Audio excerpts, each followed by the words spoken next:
Welcome to Believing the Real, a series of talks on the theology of the real. In this episode, chapter 19 of our discussions of the theology of the real, we will concentrate on monetary dogma, the fiscal dogma that behaves just like any other dogma, all about power and faith in the dogma and the exertion of power against the market to the point of really breaking the market. And we will see the cruel moralistic fixations of such tangibility clingers who force the market to conform to their preconceptions, even if they break the market itself. Hello, welcome to another episode of Believing the Real. This is episode 19 in our series of talks about Evotrust, the manifestation of the real as it evolves throughout history from the Big Bang to this very day. In the present segment, we will continue our discussions of money as a manifestation of embodied trust, as a manifestation of the tizwurium, our neologism or actually the acronym expressing the idea that we all live in the inter-subjective world of others as represented in our minds. And today, we will continue our discussion of the Great Depression, and we will focus on the great dogma of the Great Depression. It turns out that the main element that broke the world, that led to the breaking of the economic world in the 1920s, was the dogma of gold. 1920s, actually 1930s. It began in the late 1920s and continued for the decade until the Great War, the World War II. And in fact, we can ascribe some of the reasons for the outbreak of World War II in the animosities generated by the breaking of the world economy, this decade of depression. And we will see how this came about, and in the same way that dogma can be quite pernicious in religion, in science, in other areas, when things are not open to the refutation of the real, to the actual way that the world behaves, then things can become quite ugly. But of course, a dogma itself becomes part of the real, because what people believe is the main thing that influences their actions. Everything is belief. Everything is the representation of the world in our minds. And when this belief becomes intersubjective, when many people hold the same belief, then this becomes the most powerful force in human civilization. This is human civilization, in fact. And of course, dogma can break worlds, and we shall see how this came about in the era of the Great Depression, as the gold standard became or was the great dogma of that age, even though countries had left the gold standard, but they left it reluctantly. It was like, we left our dogma and we still hark back to our old religion, and we will do anything to reacquire our faith, to reacquire our hold on our dogma. And this is even more interesting than regular dogma, because it is made tangible. There's something you can cling to.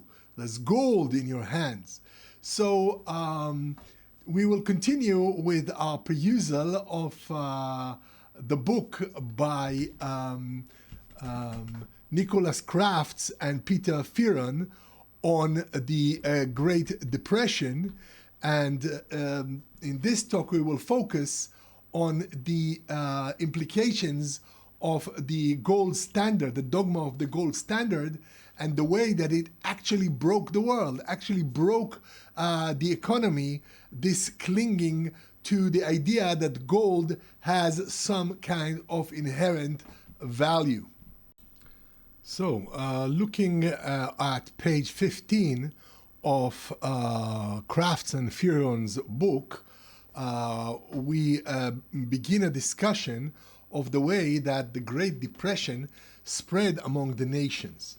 In the context of the Tizwurium, indeed, money and the way that we saw it percolates throughout human society. When we began our discussion of money, we showed how everything is interconnected. Everything you buy has had some input from other people who produced it, who made it. Our whole world is, our whole tangible, concrete world is in fact created by the input of many anonymous people working together through the medium of money to establish the modern world. This interconnectedness remains hidden, remains unexpressed. You do not know who contributed. We gave the example of a tuna can. When you buy a tuna can, you do not know all the people involved in in the production of that tuna can, from the actual persons who captured the original fish from the sea, through those who canned it, produced the cans, produced the graphic art on the cans, store it in warehouses, send it overseas in ships, put it in retail stores, and so on and so on. All the people involved, maybe thousands, even more, who are all anonymous and all are known to us, and they are all embodied, or their product is finally brought to you in that mundane tuna can. But all that chain, all that web, that fabric of humanity working together to create products, services, to create the world, remain anonymous. They are not. We do not know the religion, the gender, the race, whatever other distinction the people involved in the production of that tuna can may have. So actually, as we said, money cuts across all traditional boundaries separating people. And in fact, paradoxically, it is a kind of Imagine, John Lennon world of Imagine, where people in perfect harmony bring you tuna cans. So now this key element of money is often unrecognized, and states, nations, people everywhere, in traditional societies, in groups, in identifications that do rely on gender, race, nationality, religion, etc., try to control the flow of money, try to control the natural cooperation between people in creating the world, by inserting other issues, other dogmas. And one of the main dogmas, and this is a fiscal dogma. This is like a problem within money itself. It is the weakness, the main weakness of money is the illusion of its tangibility. The fact that people want to cling to it. And we will see how this breeds a kind of position in which those who have wealth denigrate those who do not have it, while in fact, they both share a world that gives that wealth its position, its existence in reality. So, okay, let's delve in. I'm on page 15 on in Crafts and Fearon's book, Depression and Recovery. Depression in the 1930s. But this is already a chapter on recovery. In any case, we are not talking here about the recovery. We are talking here about how the whole world broke. If we talked before about domestic markets, now we want to see the interaction between the nations and how, in fact, the entire world is interdependent and the harsh lessons that were learned from the Great Depression. So, Crafts and Fearon write, the key element in the transmission of the Great Depression, the mechanism that linked the economies of the world together in this downward spiral, was the gold standard. It is generally accepted that adherence to fixed exchange rates was the key element in explaining the timing and the differential severity of the crisis. So in the middle, in the very center of the Tizwurium, the interaction between people in the production of the world, there came this central dogma of the gold standard, which forced or motivated actually people to try and go against the natural trends of the market and maintain fixed exchange rates linked to gold. And this really broke the world. Continuing with Crafts and Fearon, monetary and fiscal policies were used to defend the gold standard and not to arrest declining output and rising unemployment. Instead of looking at the world, at what is happening, that people need money to start putting the economy back on track.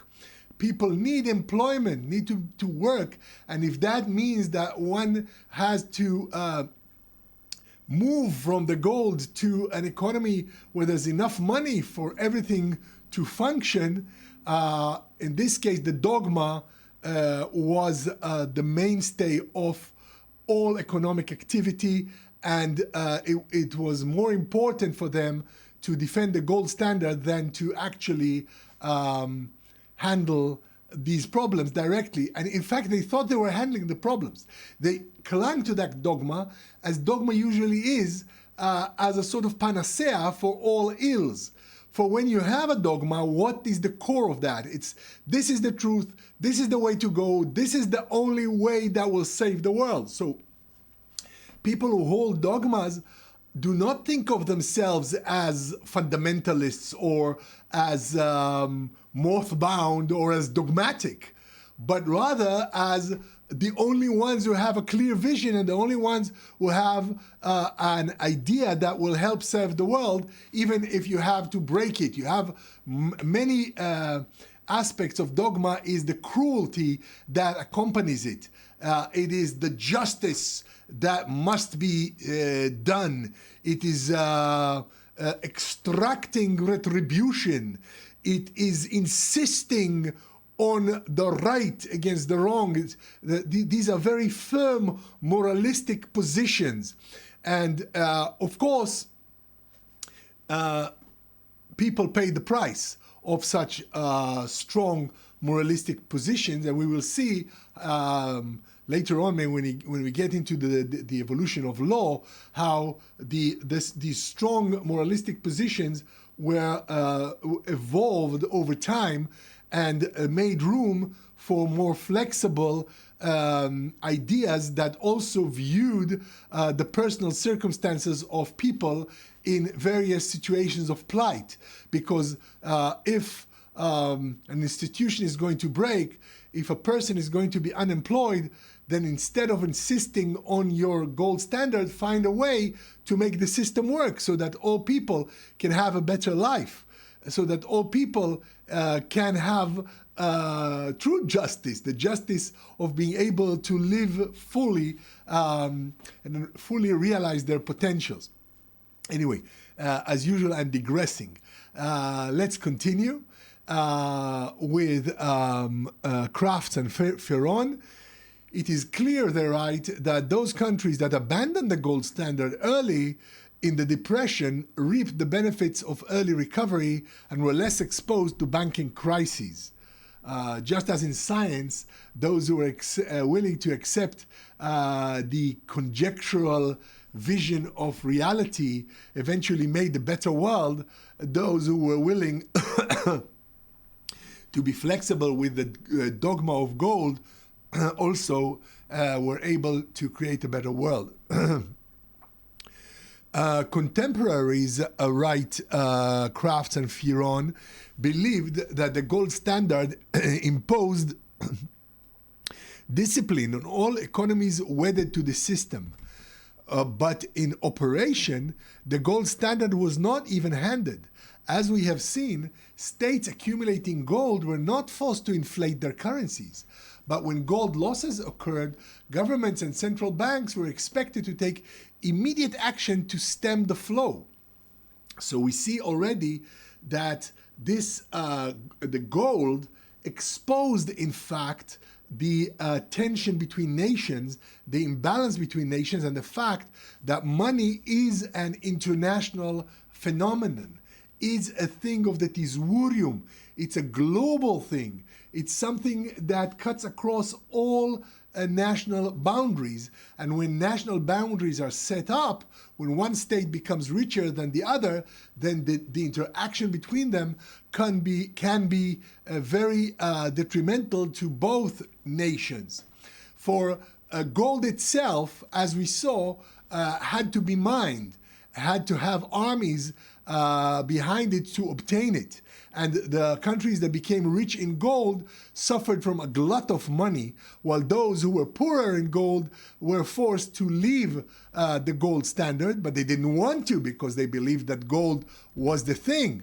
So they broke their economies. So everyone suffered. As we have seen, write Crafts and Ferron, states accumulating gold were not forced to inflate their currencies, but when gold losses occurred, governments and central banks were expected to take immediate action in order to stem the flow. The action was always deflation, but never devaluation. In short, instead of saying, okay, let's take the value of our paper money down, let's devalue the value of gold itself. Instead, they said, let's devalue the market. We're going to stick to the exchange rate, and we are going to deflate the market to bring everything to. We would rather collapse and shatter the reality of the economy than change our currency, make our currency more flexible. Between 1927 and 1932, write Crafts and Ferron, France experienced a surge of gold accumulation, which saw its share of world gold reserves increase from 7% to 27% of the total. They held all the gold. A third of the world's gold. Everything that was mined was in the French coffers. Since the gold inflow was effectively sterilized, in fact, they didn't use it. It went right into the coffers, but wasn't in the market. The policies of the Bank of France created a shortage of reserves and put other countries under great deflationary pressure. They took the gold and they put it in their banks and in their vaults. It was out of the market. So now all those countries who needed the gold for their economies, no gold. Sorry, the French have it all. This is the classic problem of the economy of man throughout, that the belief in the value of a certain object, in this case gold, shared by all in the tizwurium, gives rise to the ability to store value, because everybody believes that gold is worthwhile. So France can put that gold in its vaults, take it out of the market, and feel very rich. And because the French were now very rich, they had a lot of gold. But because they took it out of the market, they in fact broke the market, because the market of money does not really need money to sit in vaults. It needs money to work in reality, to enable people to interact and share their abilities, their skills, their products, and so on. When this is taken out of the market deflates. The market contracts, and people lose jobs. Everything shuts down. And by accumulating that gold and in fact taking it out of the market, the French in fact deprived the world of its ability to trade. So since the gold inflow was effectively sterilized, the policies of the Bank of France created a shortage of reserves and put other countries under great deflationary pressure. The conclusion is, Crafts and Firon, that on an accounting basis, France was probably more responsible even than the US for the worldwide deflation of 1929-1933. He calculates that through their gold hoarding policies, the Federal Reserve and the Bank of France together directly accounted for half of the 30% fall in prices that occurred in 1930 and 1931. There was no compulsion or inclination for the US and France to recycle their surpluses, and this illustrates a serious flaw in the operation of the interwar gold standard. In fact, it shows a central flaw in the usual accepted vision of what money is, because it's all hinges on this concretized obsession with viewing gold as having some tangible value, while in fact it is completely intangible and based on agreement and trust. Now the trust is being broken and the agreement is being breached. So moving on, in May 1931, write Crafts and Firon, Austria's largest bank, the Kreditanstalt, experienced such difficulty that speculators attacked the Austrian shilling. Austria's gold and foreign exchange reserves were inadequate and soon exhausted, and the country was forced to introduce exchange controls. What this speculative attack meant was that they asked for the gold. They wanted to exchange their shillings for actual gold, and of course Austrians didn't have enough gold, so they had to introduce exchange controls, and everything collapsed. They were forced to devalue their money because they did not have enough gold to back it. Speculators then turned to Germany, which faced similar difficulties. The country had a weak economy, a budget deficit, a suspect banking system, a high level of short-term debt, and warring political divisions. As speculation gathered force, depositors withdrew their savings from banks, and wherever possible, marks were exchanged for gold, because nobody believed in the mark, everyone believed in the gold. German officials undertook a desperate search for international bank credit to prop up their disintegrating economy. So everybody needed gold, but France and US were sitting on it and not putting it into the market. And because for everyone, the gold was the dogma, the world simply broke. Moving on page 18, Crafts and Firon write, like Austria and Germany, Britain was faced with the withdrawal of short-term foreign deposits, hot money, as the holders of sterling anticipated the potential loss to them from devaluation.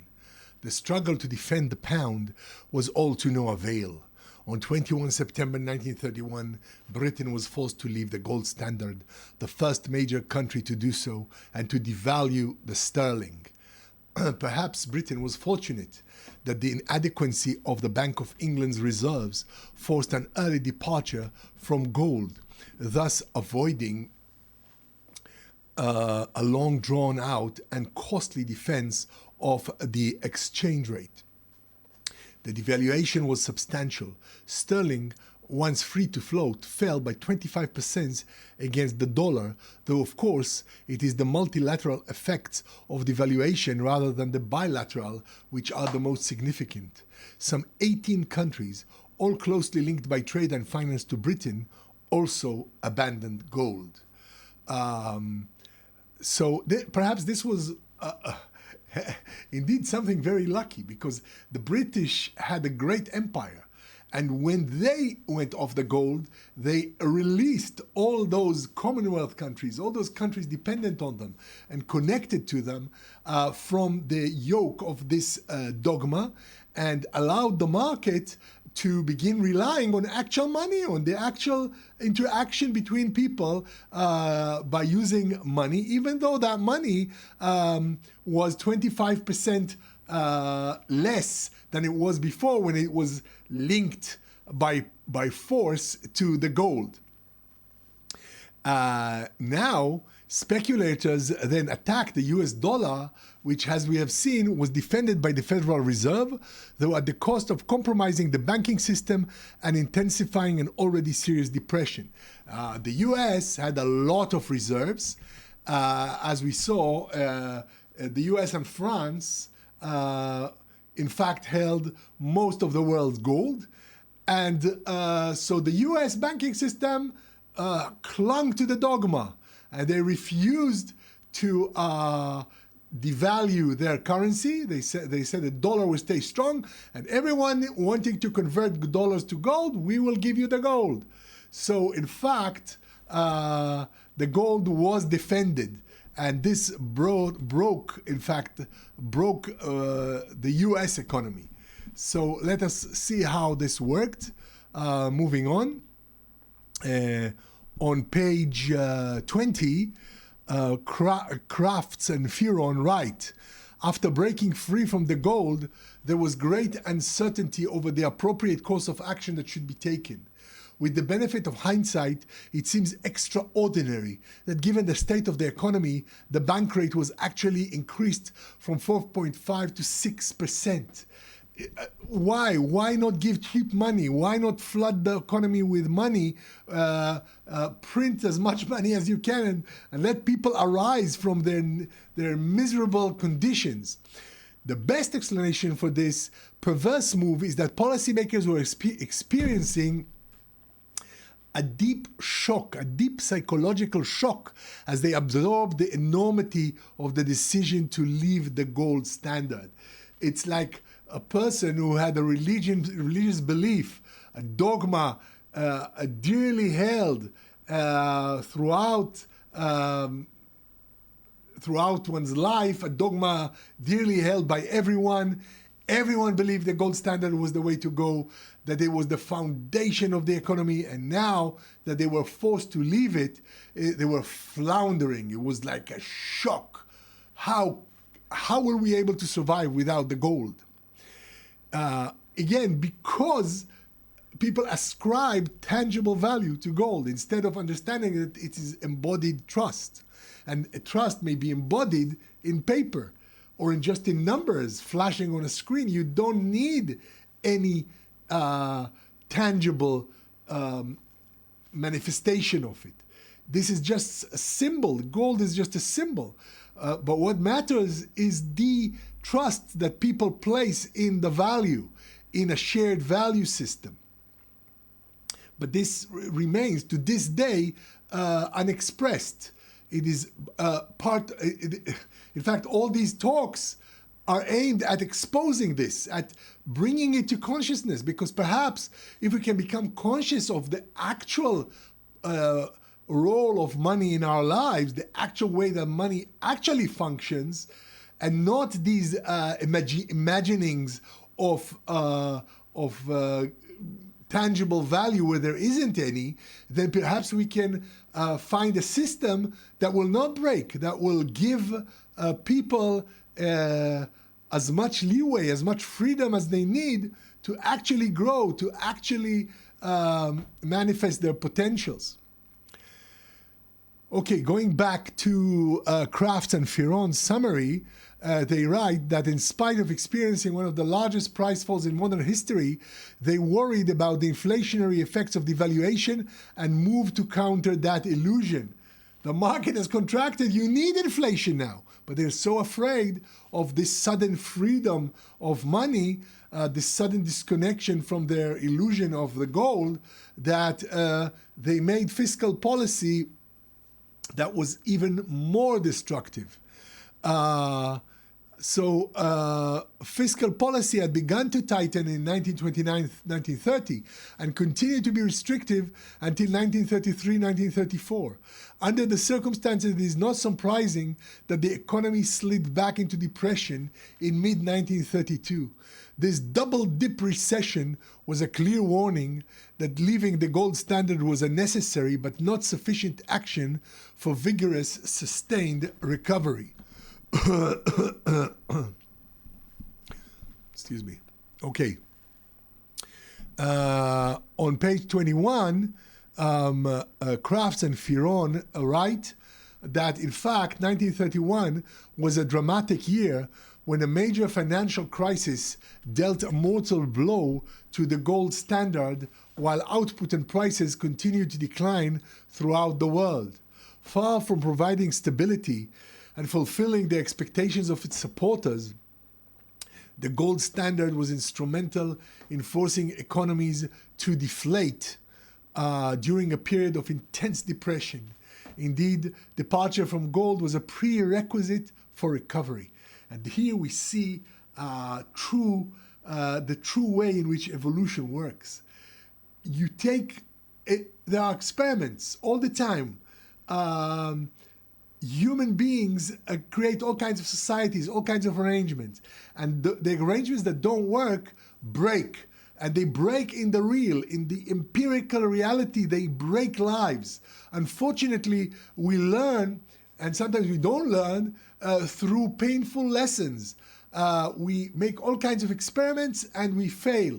I talked a lot about the experiments of communism and Nazism, the way they tried to shape reality and eventually broke their nations, broke their people, and massacred millions, countless millions of lives. And in money, we also see that there is a certain idea, there is a certain dogma, and they try to adhere to it. And only when reality completely goes against it, then it breaks. They had no choice. It was like there was no way to recover without departing from gold. Those who held it, and they did, they had tried. The US had the greatest gold reserves. They were the staunch upholders of the gold standard, and they broke the worst. And those that managed to get off the gold, for example, the British, suffered much less, much less. Of course, the British continued to maintain their democracy. The Germans had another system, and we will see in a moment how that worked. Indeed, as we said, departure from gold was a prerequisite for recovery. It is a supreme irony, write Crafts and Firon, that the gold standard, adopted by so many countries as a bulwark against inflation, was overwhelmed by the effects of deflation.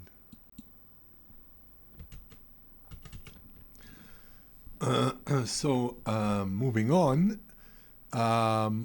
we will now look at the economic policy after the abandonment of the gold standard.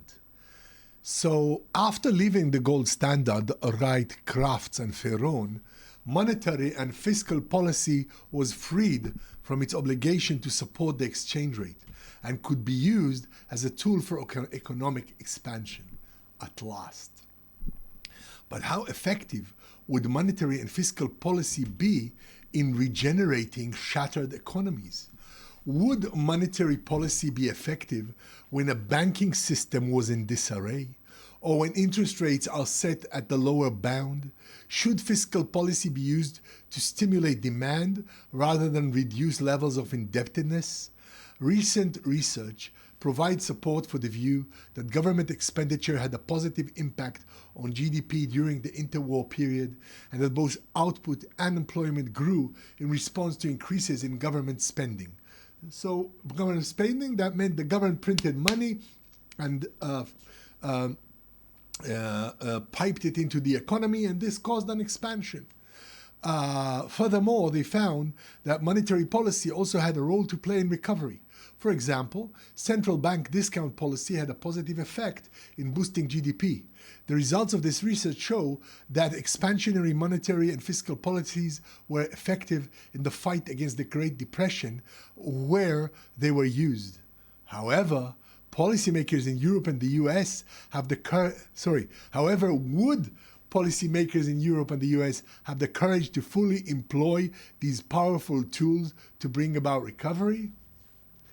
Well, not so fast. Don't forget there is dogma. It is clear that earlier countries, Wright, Crafts, and Fearon, abandoned the gold standard and devalued. It is clear that the earlier countries abandoned the gold standard and devalued their currencies, the sooner they began to recover from the Depression.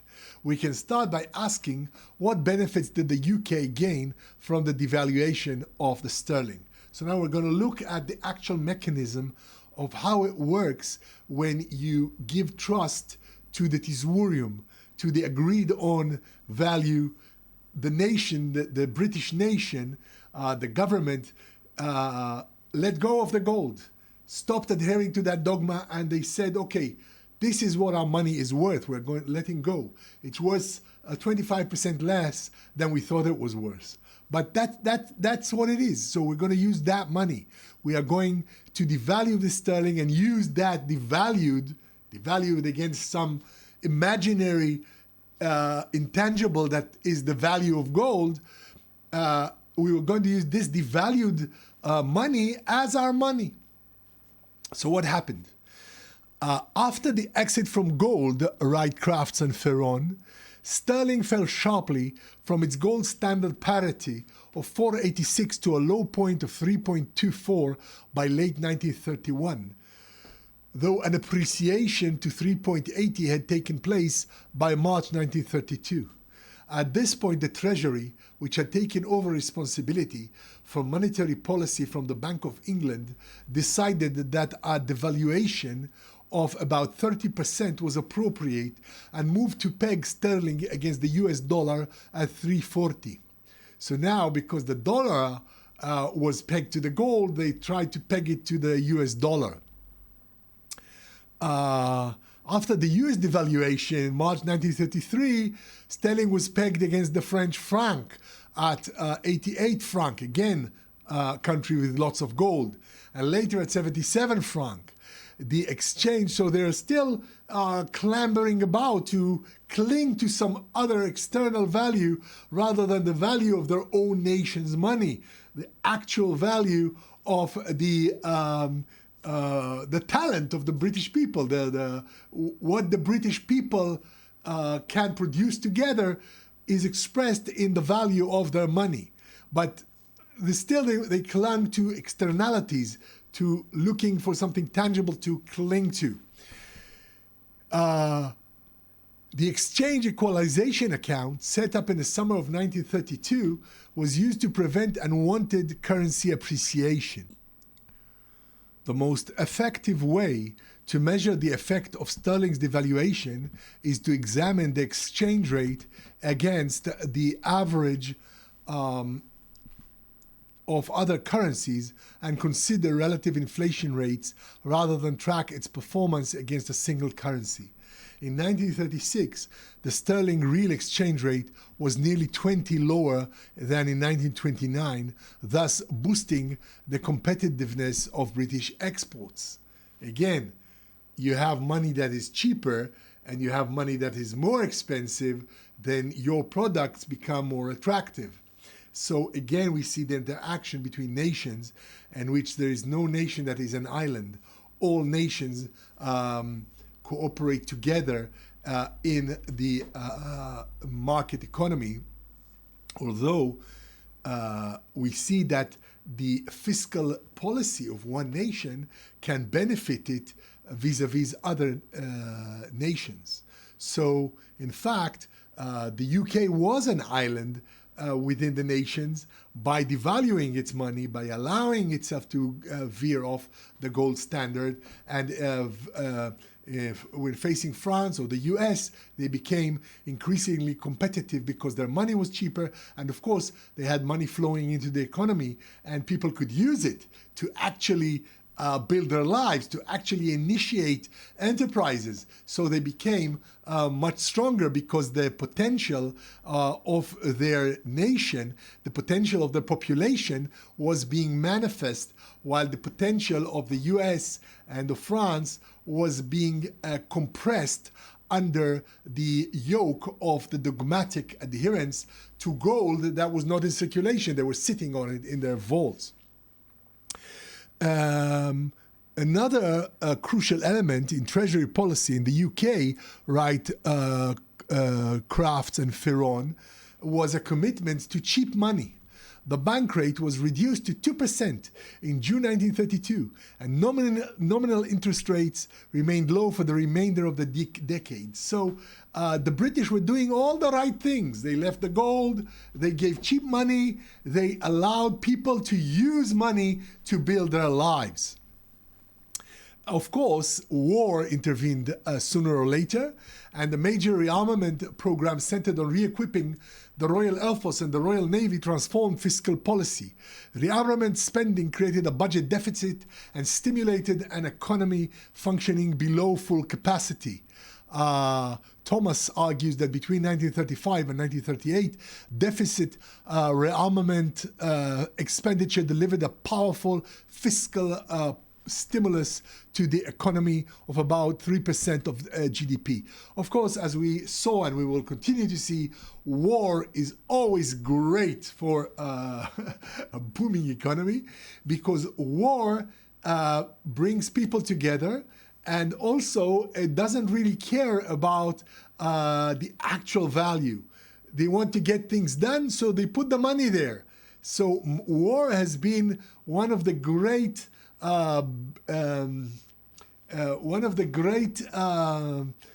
triggers or stimuli for the development and evolution of money from the illusion of tangibility to the idea that it is the nation, the power or the quality of a nation that actually underwrites its money.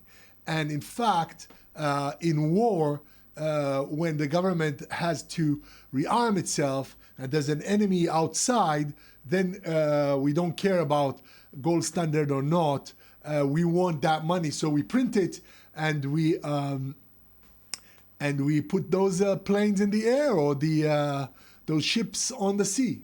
So war is a great stimulus for departing from dogma. On page 25, Crafts and Fearon write that low interest rates helped to stimulate house building, which played a vital role in the revival of the economy. On houses, we will have a lot more to say when we get to the 2008 housing crisis, the famous or the infamous subprime crisis around housing. But housing is an important issue because in many ways we will see how it currently replaces in the idea of dogma the value once ascribed to gold and such. Anyway, again, I'm getting ahead of myself. Let's continue reading a bit more in Crafts and Fearon.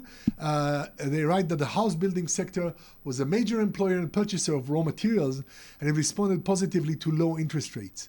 According to Broadbury, almost half of the additional housing investment in the 30s was an account of lower interest rates. The vast majority of new housing was for the private buyers market rather than for local authorities, and construction was concentrated in the Midlands and southeast of England.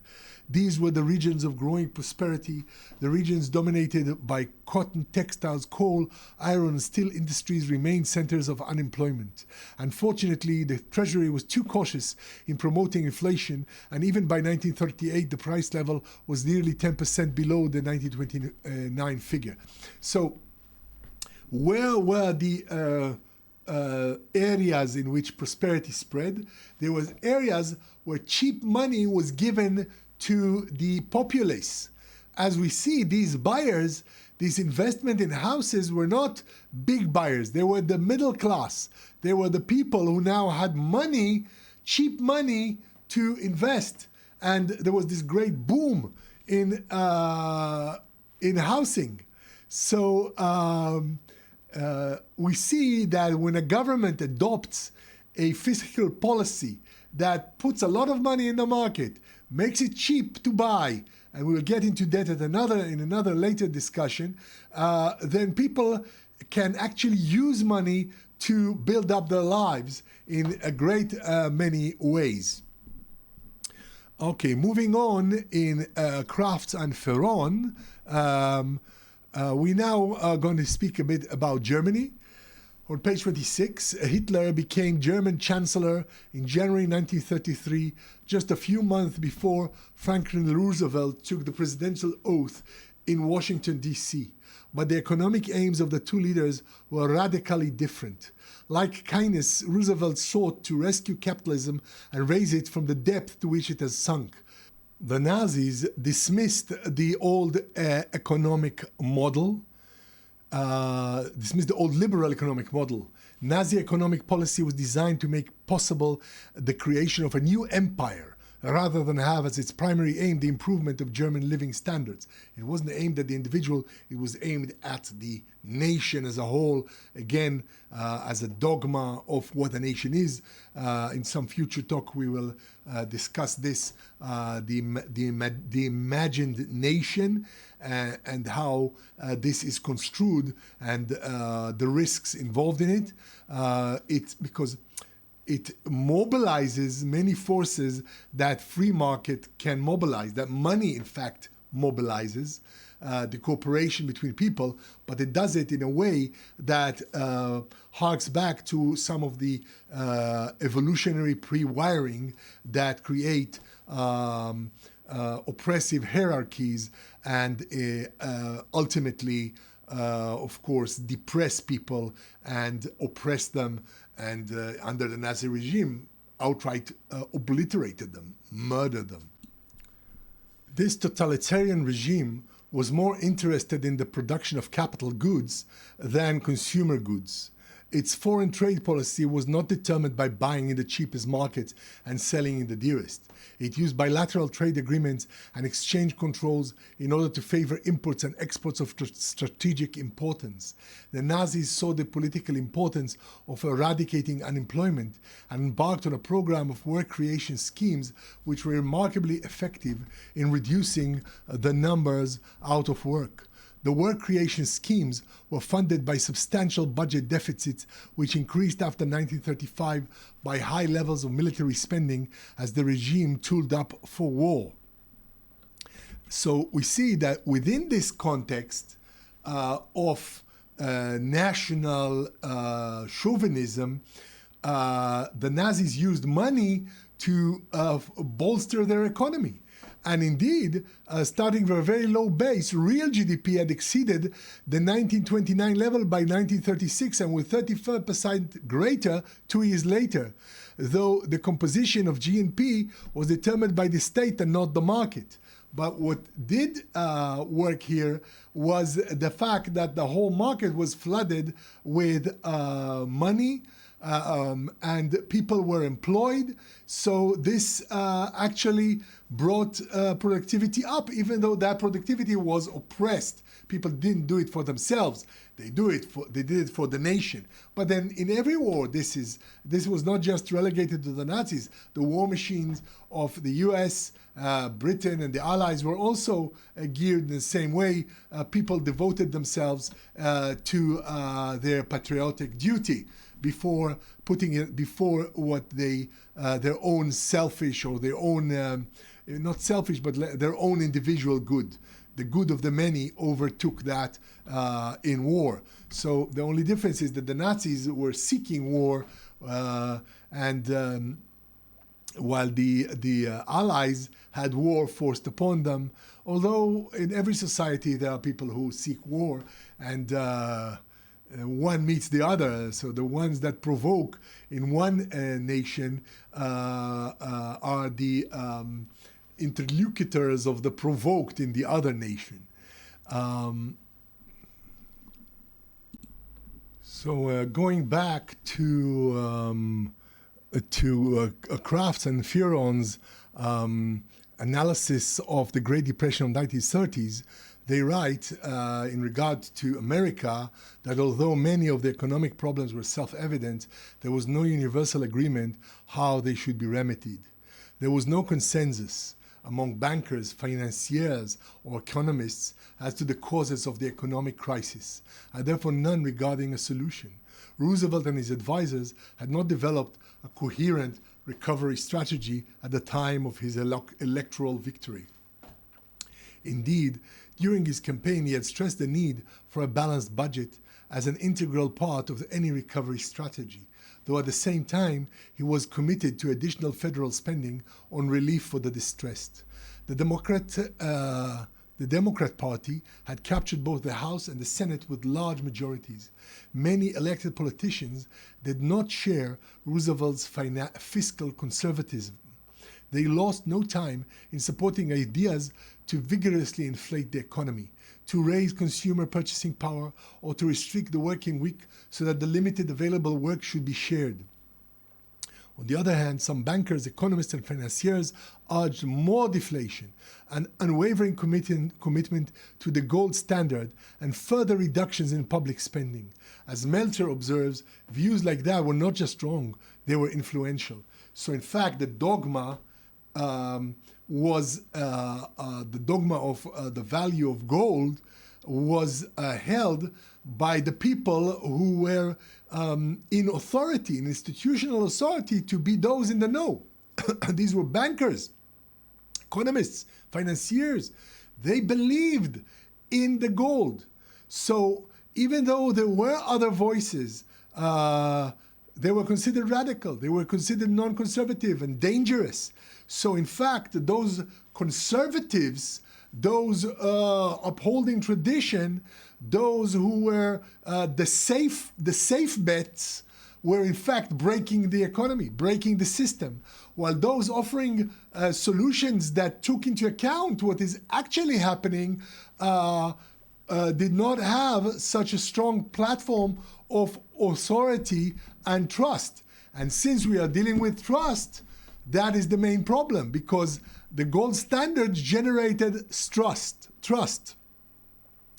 So, in fact, people were creating worse conditions, and rather than creating better ones. So, in fact, Kraft and Fearon write that such thing as the Agricultural Adjustment Act sought to raise farm income by restricting the output of key commodities. Instead of encouraging the market and fostering competition, they told farmers to limit their produce. And we already saw what a vicious loop that was. The National Industrial Recovery Act introduced a complex bureaucracy intended to introduce minimum wages and maximum hours, encourage the growth of trade unions, and also curb destabilizing price competition by encouraging collusion between companies. It was a misguided attempt to invigorate the economy by producing less.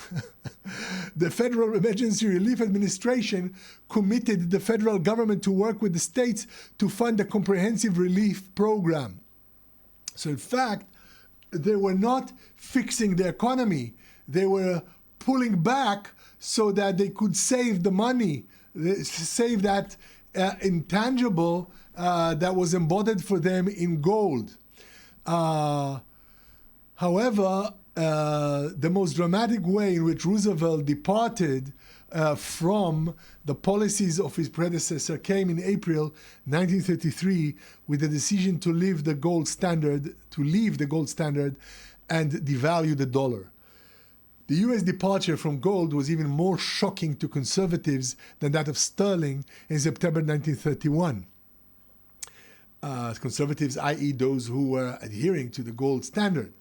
Under intense speculative pressure, the Bank of England had struggled to defend the exchange rate, but was ultimately forced to concede defeat. As we saw, this did not come easily for the Bank of England. There was a speculative run. They did not have enough gold, so ultimately they broke, and their money floated free, and this saved the British from the pain that the Americans underwent, or a lot of that pain.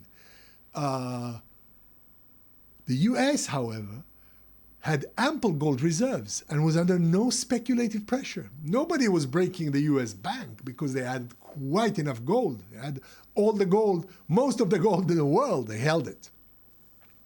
The decision to abandon gold was a coolly taken policy initiative. And that was, I think, a breakthrough. It was Keynesian. The voices that spoke for money as something that could bolster the economy found a home with Roosevelt, as it were. And once free from the restrictions of the gold standard, the Fed had no further need to impose deflationary policies on a stricken economy. They could now be free. And they were free to implement expansionary monetary and fiscal policies if they chose to do so. They could have saved everything. After the devaluation, the US became a safe haven for gold, especially from a troubled Europe. The Treasury, not the Fed, allowed the gold flow to generate an expansion of the money supply, which played a vital role in stimulating recovery. So the Feds, they continued to be conservative. And we will see in another talk how pernicious that was, and how, or we already actually saw some of it, how much this undermined the economy. But actually the Treasury, the political arm of the government,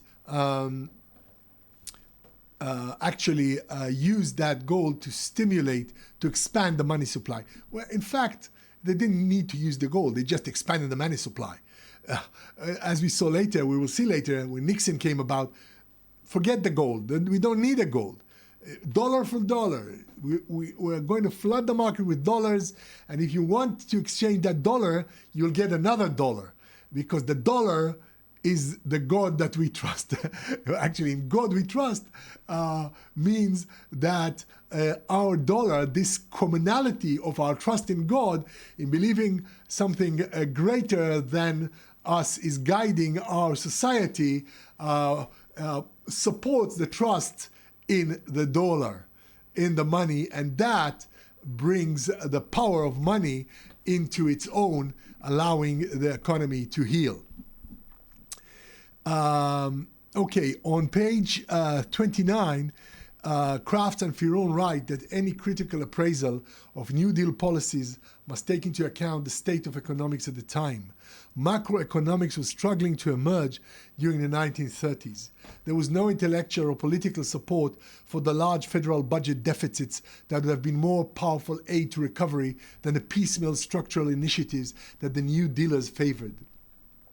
The reaction of many contemporaries to the problem of unemployment was to promote policies that would share work, to advocate high wages in order to stimulate purchasing power, to support attempts to remove married women from the workforce, of course,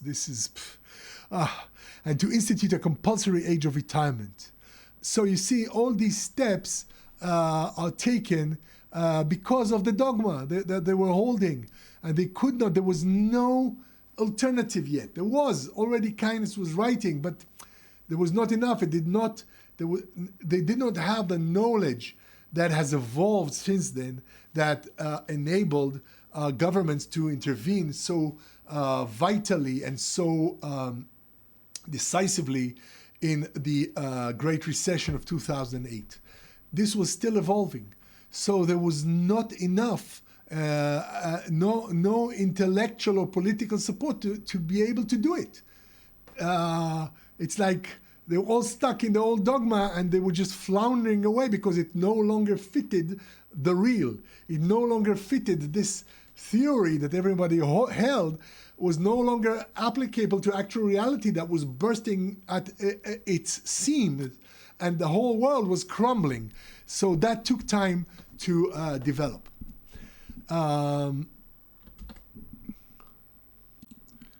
So to conclude our discussion of the dogma of gold, let's move ahead to the last chapter in Kraft and Firon's book, an article by Barry Eichengreen and Peter Temin entitled Fetters of Gold and Paper. Indeed, we have seen that these fetters. So now they write, we describe in this chapter how fixed exchange rates display the same dual character, while the gold standard and even more the euro are extreme forms of fixed exchange rates, and how these policies had the most potent effects in the worst peaceful economic periods in modern times. So in fact, they are going to compare what we have said about the gold standard with the fixed exchange rates of the euro within the eurozone. There's a lot more to be said about that because the eurozone still has fiat money. It's evolved money. It's not exactly like the gold, but the illusion is there. We will see that the dogma, the tendency to dogma is there. And so let's have a look inside. This is on page 430. The gold standard was preserved by an ideology dictating that only under extreme conditions could a fixed exchange rate be unfixed. The euro has gone one step further by eliminating national currencies and fostering the development of an ideology where, for better or worse, first the creation and now the survival of the euro is central to the success of the post-World War II European project. As a result, unilateral modification of the policy regime is more difficult even than under the gold standard. So in fact, what they're saying here is that there is a dogma, and that dogma supports the currency over the needs of the economy. And that is the same kind of dogma that happened when the gold standard occurred. But as we saw, for example, in Britain, the gold standard finally succumbed to the problems of the market because the British sterling could not hold its own against the fixed rate of gold. But they claim here that the euro, it would be more difficult to change because the dogma of maintaining the standard of the euro, of not letting the individual economies of each of the countries, of individual countries within the Eurosphere, adjust their currencies and let them float free, but rather they are pegged to the euro, could be destructive for those currencies. It's a matter of discussion, but we will see what the ideas brought about here and the way that this comparison is being carried out by Eichengreen and Temin. So in regard to the gold standard, they always said, they state here that when economists thought of possible actions, they contemplated options within the regime of the gold standard. That is to say, within the framework of gold standard. Alternatives outside the regime were not taken seriously by policymakers, investors, or consumers. They were interpreted as aberrations from the stable gold standard regime.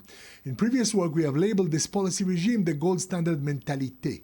In fact, this is what we discussed throughout this discussion as dogma. It's the gold standard dogma. And people could not think outside of it because we can say dogma as if we are standing outside and looking anthropologically at the epistemes of other people. But for the people who adhere to that dogma, it constitutes an ontology. This is the real for them. So they cannot perceive a good economy without the gold standard. They are inside this dogma, this mentalité, as they say. And I describe this as the hugging of tangibility, tangibility clingers, the gold huggers, those who want to cling to something tangible. Okay, so Eichengreen and Temin continue to analyze this problem, and they compare, in fact, between the gold standard and the euro, claiming that the fixed euro exchange rate is a problem, is liable to create the same problem as the gold. And they too refer to the Great Depression and claim, this is on page 437, that policies were perverse because they were formulated to preserve the gold standard rather than to stabilize output and employment. These are things that we've already seen. So this is like a recap. Central bankers thought that maintenance of the gold standard would, in time, restore employment, while attempting to increase employment directly would fail. So they believed it. This is it. They believe that this would solve the problems. We see this today, for example, in certain religious denominations, religious streams, who believe that only full adherence to the full precepts of the religion would solve problems, even if in the way women have to be called back home. Most of society that is seeking its place in reality is being denigrated as people who are being led astray and so on, because once you adhere to a dogma as the truth, you want to enforce it on all of reality, and you can't see anything outside of that. So the collapse of output and prices and the loss of savings as banks closed in the early 1930s were precisely what the gold standard promised to prevent, but was actually causing. So reconciling outcomes with expectations consequently required interpreting these exceptional events in unexceptional terms. Where the crisis was most severe, blame was laid on the authorities' failure to embrace the gold standard mentality. So always those who adhere to a certain dogma believe that this is the ultimate truth. They would blame everything that happens, even if it is caused by that dogma, on those who veer from the dogma, because there are always people trying to save the world, to actually save the world, to actually try to tweak it in ways that would make it a better place to live in. Okay, anyway, let's move on. In this discussion, in Eichengreen and Temin, and see how they compare it with the euro. So on page 441, they go from gold standard to euro and claim that the euro has the same mentality. While the euro is not the same as the gold standard, the parallels are there. Adopting the euro, like adopting the gold standard, was meant to be a credible commitment. Indeed, that commitment was absolute rather than contingent. Countries could and did leave the gold standard during wars without antagonizing investors, but countries cannot temporarily abandon the euro in times of crisis. So, in fact, we see that this is an even stronger dogma than the dogma of of the gold, even stronger. So what more? Let's move on and see what more they have to say about this. They called it fetters of gold and paper. And here we get to a central point that we have met in the gold standard age and we see today. And they call it the moralistic aspect of the current regime or mentalité, echoing the attitudes that prevailed in the 1920s, is evident in the statements of European monetary officials. Aficionados of Andrew Mellon's description of liquidationism will recognize the response of the Bundesbank president Jens Wiedemann to suggestions that the ECB should ramp up its government bond purchases. This, he commented, is like an alcoholic saying that I need to get a bottle tonight. Starting tomorrow, I will be clean and abide by the rules, but I need a bottle tonight. I don't think it is sensible to give the alcoholic the bottle. He won't have the incentive to solve the problem. So you see this kind of prohibition morality at work in Europe, and the crisis of euro is framed notably in certain European countries as a crisis of profligacy, where southern European governments, having chronically lived beyond their means, now need to reform. The fact that several of them in fact ran balanced budgets or even surpluses prior to the onset of the crisis does not figure in this debate. That their subsequent budget deficits resulted in large from the migration of bad bank debts onto government balance sheets, suggesting that the problem lay in the inadequate regulation of banks and financial markets rather than inadequate fiscal restraint, is almost entirely missing from the story as it is told in tabloid newspapers. So this is really a very radical conclusion by these two investigators, that in fact we have again the moralistic position that adheres to the dogma of a standard versus the others who are profligate, who are spendthrift. The Southern Europe, they do not have proper constraint. Indeed, we see that this moralistic tone is adopted across the board by tangibility clingers, as it were. The position that frivolous spenders want to squander the hard-earned gold of the earnest and thrifty workers, the grasshopper squandering the stores hoarded by the ant. Whereas in reality, it is a pact, a covenant between people that accords the ant's hoards any value, shored up by all the authority and power of laws and governments. But it is still a quality of the tisvurium, not something that has any intrinsic values. So again, we have these people who believe that money has intrinsic value against those who are conceived of as being spendthrifts and not actually preserving the value of money. And you'll see this across the board. Wherever you encounter today, they are considered these people who would like to bring the gold standard back. There are many of them who want the tangibility of money. They now present themselves in many, I've seen many blogs, many websites talking about the truth about the economy and how the government is stealing from us, they're cheating us, the hard workers are being robbed by the capitalists who have frivolous money instead of being hardworking and thrifty. So this is a theme that goes throughout.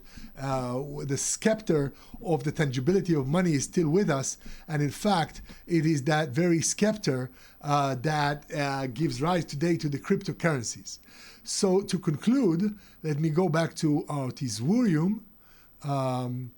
So to conclude, we see that within the tisvurium, within the intersubjective world of others represented in our minds, certain others certain intersubjective agreements become dogmatic and would uphold certain beliefs as dogma, something that will not be refuted by reality. If we go back to our original slide where we spoke about conjectures and refutations, about the interaction between the ideal and the real, and the way that the world progresses, we see that where money is concerned, there are certain conjectures about money, i.e., for example, the value of gold as something tangible that becomes a dogma, i.e., something that is considered the ultimate truth, and all of the rest of reality is supposed to line up with that, to align itself with that, while in fact reality refutes the gold standard, refutes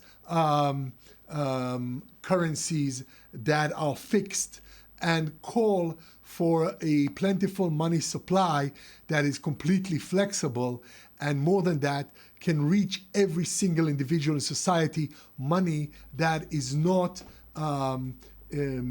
kept behind barriers in the way that countries hoarded gold to their own detriment.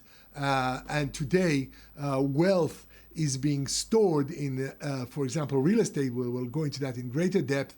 But in fact, is many people in the economy are not fully involved in the tizurium in their world. They are involved in it in that they give their trust, in that the support of belief of wealth, for example, constitutes that wealth. But not all people are sharing fully in the surplus and in the ability of money to provide support for creativity across the board. More of that in future discussions. Be well.